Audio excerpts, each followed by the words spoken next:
సేవకులారా సువార్తికులారా యేసయ్య కోరుకున్న శ్రామికులారా సేవకులారా సువార్తికులారా మీ మాదిరికై వందనము ఉన్నత పనికై మమ్మును పిలచిన దేవా మా కొరకై నీ ప్రాణం అర్పించితివి నీలో నిలచి ఉండుటే మా భాగ్యము. రెవరెండ్ బ్రదర్ కె అబ్రహం గారి సాక్ష్యం. పరిచయం. దైవజనులు క్రీస్తు శేషులు రెవరెండ్ కె అబ్రహం గారి జ్ఞాపకార్థ ఆరాధన సందర్భంగా వారి పరిచర్య అనుభవము, దేవుడు ఏ విధంగా వారిని వాడుకున్నారు, వారి వ్యక్తిగతం, వారి పరిచర్య సాగిన విధానం మీకు అందించాలని నీతిమంతులను జ్ఞాపకం చేసుకునుట ఆశీర్వాదకరం. అందుచేత ఈ వీడియో చేయడం జరిగింది. రెవరెండ్ కె అబ్రహం గారు, కొక్కిరిపాటి అబ్రహం గారు. జననం 1963 జూలై 15, అరుంధతిపేట, సమిశ్రగూడెం, నిడదవోలు మండలం. తల్లిదండ్రులు కొక్కిరిపాటి దుర్గయ్య గారు, శ్రీమతి ముసలమ్మ గారు. దంపతులకి రెండవ కుమారుడు కె అబ్రహం గారు. దైవజనులు అబ్రహం గారు శ్రీమతి మరియమ్మ గారిని 1980 సంవత్సరంలో వివాహం చేసుకున్నారు. అప్పటికి దైవజనుల వయసు 17 సంవత్సరములు.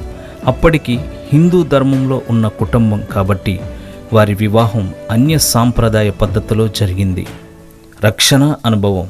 దైవజనులు అబ్రహం గారు 1988 సంవత్సరంలో, అనగా తన 25వ సంవత్సర వయసులో క్రీస్తును విశ్వసించి ప్రభువుని తెలుసుకుని దైవజనులు brethren church president reverend K Prashant Kumar గారి ద్వారా దైవజనుల దంపతులు ఇద్దరు బాప్తిసం పొంది రక్షణ పొందుకున్నారు.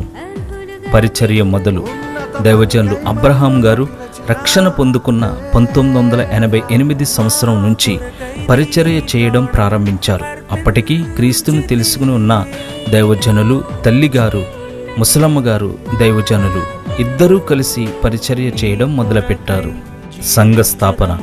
బ్రదరన్ మిషన్ చర్చ్ సంఘ పరిచర్యలో అప్పటికే పరిచర్య చేస్తున్న ముప్పుడి లూకా అనే దైవజనులు అబ్రహం గారిని ప్రోత్సహిస్తూ సువార్త పరిచర్యలో ఇరువురూ కలిసి చేసేవారు. దైవజనులు ముప్పుడి లూకా గారు దైవజనులు కె అబ్రహం గారికి బ్రదరన్ మిషన్ చర్చ్ బాధ్యతలు అప్పగించారు. ప్రారంభ దశలో బ్రదరన్ చర్చ్ సంఘంలో 3-4 విశ్వాసులతో కొనసాగించారు.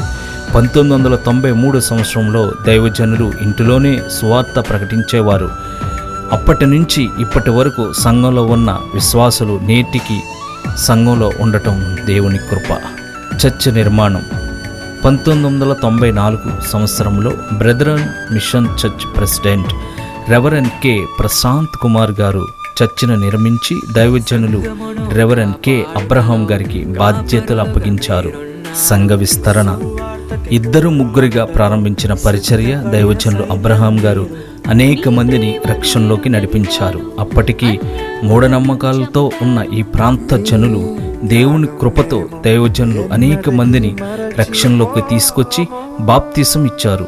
ఆ విధంగా సంఘ విశ్వాసుల సంఖ్య 70 మందిగా నడిపించబడ్డారు. పరిచర్య అనుభవం. దైవజనులు అబ్రహాం గారు 1988 సంవత్సరం నుంచి 2023 ఆగస్టు తన తుది శ్వాస విడిచే వరకు తన పరిచర్య కొనసాగిస్తూ ఉన్నారు. సుమారుగా 40 సంవత్సరాలు సువార్త పరిచర్య ద్వారా దేవుడు ఆయనను బలంగా వాడుకున్నారు. కుటుంబ వివరాలు.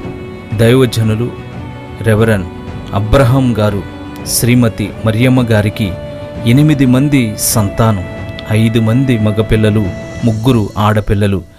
దేవుడు సంతానమిచ్చారు. దేవుని పరీక్ష. దైవజనులు అబ్రహాం గారిని తన పరిచర్య ప్రారంభ దశలో దేవుడు చాలా కఠినమైన పరీక్షలు చేశారు. జీవ గ్రంథంలో యోబు గారి జీవితంలో జరిగిన సంఘటనలో మాదిరిగా దైవజనులు అబ్రహాం గారి జీవితంలో కూడా జరిగింది. పరిచర్య ప్రారంభ దశలో దైవజనరాలు దంపతులకి సంతానం దేవుడు ఇచ్చారు. ఇస్తూనే సరిగ్గా పాలు తాగే దశలోనే పిల్లలు చనిపోవడం జరిగింది. ఈ విధంగా వరుసగా 2 మగపిల్లలు 2 ఆడపిల్లలు చనిపోవడం జరిగింది. ఈ దశలో పరిచర్య ప్రారంభ దశలో ఉన్న సేవకుని భార్య దైవజనరాలు దేవునిపై విశ్వాసం కోల్పోయి దైవజనుని పరిచర్య చేయొద్దు అని తల్లిగా బాధను తట్టుకోలేక వెల్లడించారు. అయినా అబ్రహాం గారు క్రీస్తుపై ఉన్న విశ్వాసం, నమ్మకం కోల్పోకుండా క్రీస్తుపైనే భారం మోపి పరిచర్య కొనసాగించారు. తర్వాత దేవుడు కుమారుని అనుగ్రహించారు. విజయ్ కుమార్ వరుస క్రమంలో వినోద్ బాబు కుమార్తె మణి కూడా జన్మించారు. మరిచిపోలేని సంఘటన. వృద్ధ వయసు వచ్చిన దైవజనుల దంపతులకి దేవుడు మరొకసారి పెద్ద కుమారుడు విజయ్ కుమార్ గారిని పిలుచుకున్నారు. కుమారుడు మరణం దైవజనుల దంపతుల ఇద్దరికి వయసులో తట్టుకోలేని పరిస్థితి అయినా దైవజనుల పరిచర్య ఆపకుండా కొనసాగించారు. పెద్ద కుమారుడు విజయ్ కుమార్ చనిపోయిన సరిగ్గా సంవత్సరం అవ్వకుండానే దైవజనులు కె అబ్రహాం గారు ప్రభు పిలుపు అందుకుని ఆగస్టు 12, 2023 తన పరిచర్య ముగించుకుని ప్రభు సన్నిధికి చేరుకున్నారు. చివరిగా ముగింపు మాటలు. దైవజనుల అబ్రహాం గారి మరణం భార్యగా దైవ సేవకురాలు మరియమ్మ గారికి, తండ్రిగా భావించే సంఘానికి తీరని లోటు. దైవజనుల అబ్రహాం గారి మరణం తర్వాత సంఘాన్ని నడిపించే సేవకులు లేకపోవడం.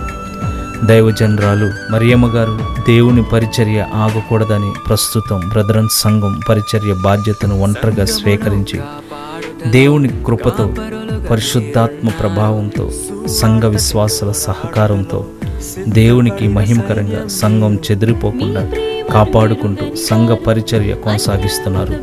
దేవునికి మహిమ చెల్లునుగాక. ఆమేన్, ఆమేన్, ఆమేన్. అందరికీ వందనాలు.